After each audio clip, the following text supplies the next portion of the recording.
For this week's arcade game emulator assignment, I decided to go with the coin-operated version of Frogger. Starting out, you can see the graphics. They're not great. They're from the 70s, 80s, so there's not really a lot to them, but they're colorful, which is more than you can say for a lot of retro games. And they're entertaining to look at. They're not just some blob or collection of pixels. They're very easy to understand, which makes the game a lot more pleasant. As for characters, there's not a lot of character development in Frogger. I mean, he's a frog, he doesn't say much. You know he has a lady friend because she shows up on the logs every now and then, like she is right now. But aside from that, there's really not much to it as far as the character in Frogger. The scenario is straightforward. You're trying to get across the road, across the pond, in order to get home, so to speak. Oh god. But that's the scenario. You're trying to rehome all 5 frogs so that you can advance to the next level. God, I'm bad at this game. But that's how the game works. The scoring is fairly simple. For each hop forward, you get 10 points.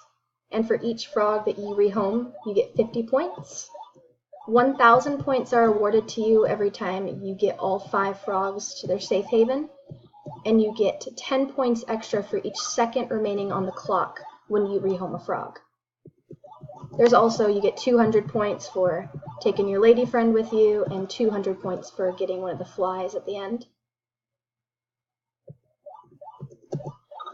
Alright, so I advanced a level. You can see that everything gets a lot faster, cars are a lot more frequent, more abundant, which makes the game much more difficult. As far as my reaction to this game, I mean, I still enjoy it. My dad had a little arcade game emulator when I was younger that I would play on pretty frequently, so I played games like Dig Dug and Frogger and Tekken and stuff like that. And they were fun. I liked them. I mean, games like this can't hide behind fancy graphics. They're old, you know? What you see is what you get. They have to be fundamentally entertaining in order to make people play, and people played the heck out of Frogger. I mean, people loved this game. So there's something going for it as far as just the fundamentals of it. And that's a game over. Comparisons to more recent games, I could say Crossy Road was one of them. It was made in 2014, I believe, December of 2014.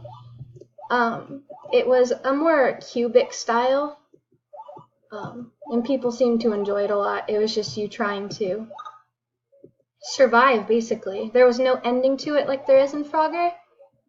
It was just you trying to survive for as long as you could. But games like that show that these simple kind of no-nonsense games are still very popular, and they still can make it in the modern video game industry.